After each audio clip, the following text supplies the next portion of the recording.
नमस्कार, आप देख रहे हैं इंडियन 24 न्यूज और मैं हूं आपके साथ दामोदर शुक्ला। हम इस समय मौजूद हैं बलरामपुर जनपद के पुलिस अधीक्षक कार्यालय पर। आपने कुछ दिन पहले एक खबर देखी होगी जहां पर एक महिला की टुकड़े में डेड बॉडी प्राप्त हुई थी। वहीं पुलिस के लिए इस गुत्थी को सुलझाना बहुत ही कठिन काम था, लेकिन आज बलरामपुर पुलिस को बड़ी कामयाबी हाथ लगी है। वो जो महिला की डेड बॉडी मिली थी, उसका हत्यारा उसका पति ही था और उसका पति हत्यारा किस तरह से मिला, इसको देखने के लिए आप पूरी खबर देखिए। आपने सन 2022 के मई के महीने में एक खबर सुनी होगी। दिल्ली से वो दिल दहला देने वाली खबर आई थी जिसने पूरे देश को झकझोर दिया था। श्रद्धा नाम की एक लड़की को उसके साथी आफताब ने 15 से अधिक टुकड़ों में काटकर जंगलों में अलग अलग जगह पर फेंका था। इस घटना से संपूर्ण देश में खलबली मच गई थी और पुलिस के सामने एक कठिन कार्य था जहां पुलिस ने खुलासा किया था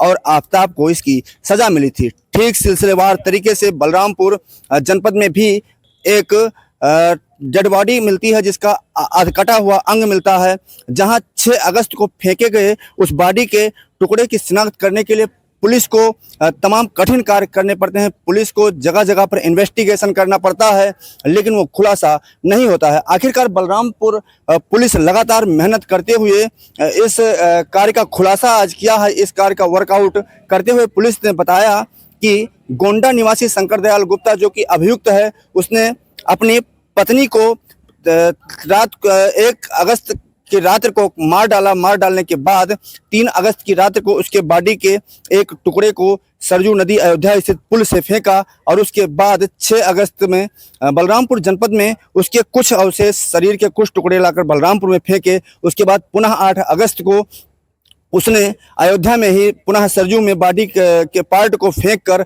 और वो लखनऊ फरार हो गया। हालांकि पुलिस को इसमें कड़ी मशक्कत करनी पड़ी, लेकिन बलरामपुर जनपद के थाना कोतवाली देहात बलरामपुर के सर्विलांस टीम ने यह बड़ा खुलासा किया है। और इस खुलासा को करते हुए पुलिस ने बताया कि शंकर दयाल गुप्ता जो कि एक महिला नीतू पांडे नाम की महिला से शादी किया था, उसकी यह दूसरी शादी थी। वहीं शंकर दयाल गुप्ता की तीसरी शादी बताई जा रही है, जहां लगातार पति पत्नी में विवाद हो रहा था और विवाद के चलते उसने 30 अगस्त को एक इरादा बनाया कि पत्नी को मारना है। इसके बाद 1 अगस्त को वो अपने पत्नी को मार डाला और उसके बाद 3 अगस्त को बुरी तरह से उसको काटा, जहां पर अलग अलग स्थानों पर उसके टुकड़े को फेंक दिए।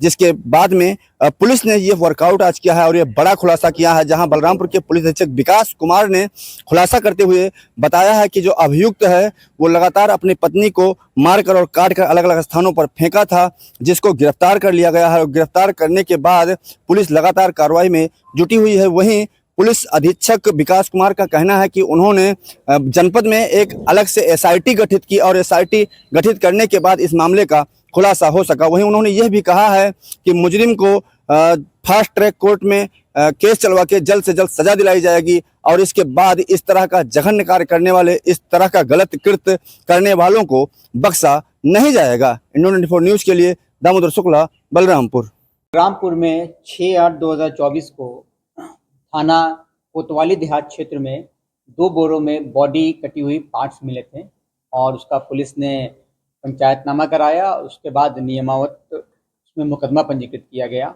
और इसके सफल अनावरण के लिए एसआईटी का गठन किया गया, जिसमें कि एडिशनल एसपी के नेतृत्व में पूरी टीम ने काम करते हुए इसका सफल अनावरण किया है। यहाँ पे बॉडी भी अज्ञात थी और कातिल भी अज्ञात था। इसका हम लोग सर्विलांस के माध्यम से, सीसीटीवी के माध्यम से और लोकल मुखबिरों के माध्यम से हम लोग अभियुक्त तक पहुँचे और जब पहुंचे तो मालूम ये चला कि अभियुक्त ने अपनी पत्नी की हत्या की थी। दोनों में बनती नहीं थी और पत्नी पैसे का डिमांड किया करती थी। तो अभियुक्त ने एक बांका खरीद कर अपने घर में रख लिया था और 1 तारीख को सुबह में 5 बजे के आसपास उस बांके से उसके ऊपर प्रहार किया। विरोध में चाकू से पत्नी ने भी इसके ऊपर प्रहार किया और उसके बाद इसने बांके से उसका सर काट दिया। और उसके बाद ये बॉडी के पार्ट्स को 3 दिन अलग अलग जगहों पर फेंका गया है। सबसे पहले 3 तारीख को सर और हथेली, दोनों हाथों की हथेली को सरयू नदी में अयोध्या के पास फेंका गया। फिर 6 तारीख को इसने जो हमें बॉडी पार्ट्स यहाँ मिले वहाँ फेंका गया। फिर 7 तारीख को बचे हुए बॉडी पार्ट्स को फिर से अयोध्या के पास फेंका गया है।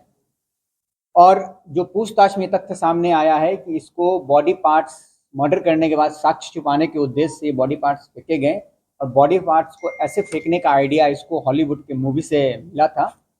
और इसने बॉडी को काटने के लिए जो ड्रिलर मशीन है, उसके आरी है, ये सब का परचेज किया और परचेज करने के बाद बॉडी को काटा और बोरे में पैक करके फेंका। और अपने आप को बचाने के लिए इसने भरसक प्रयास किया, इसलिए इसने निरंतर बॉडी को फेंकने के मध्य में भी अपने जो किराना की दुकान है उसको भी खोला है, जिससे कि लोगों को संदेह न हो। और मृतका के मोबाइल भी इसने फेंके हैं जो पुलिस ने बरामद किए हैं। तो इस पूरे प्रकरण में हमने सभी साक्ष्य इकट्ठा कर लिए हैं और जो पुलिस ने इसमें बरामद किया है उसमें इसकी मोटरसाइकिल जिससे बॉडी पार्ट्स फेंका गया वो, मृतक का मोबाइल, घटना में जो भी आला कत्ल के समान प्रयोग में लाए गए हैं वो भी, और साथ में जो एविडेंस मिटाने के लिए, साक्ष्य मिटाने के लिए बॉडी को काटा गया है वो सभी हथियार पुलिस ने बरामद किए हैं। और इस कार्य को करने में पूरी पुलिस टीम ने काफ़ी अच्छा मेहनत किया है और इसके लिए मैं पूरी पुलिस टीम को 25,000 रुपये के इनाम की घोषणा करता हूं। और पुलिस टीम को और बड़े इनाम के लिए मैं संस्तुति करके उच्च अधिकारियों को प्रेषित करूंगा।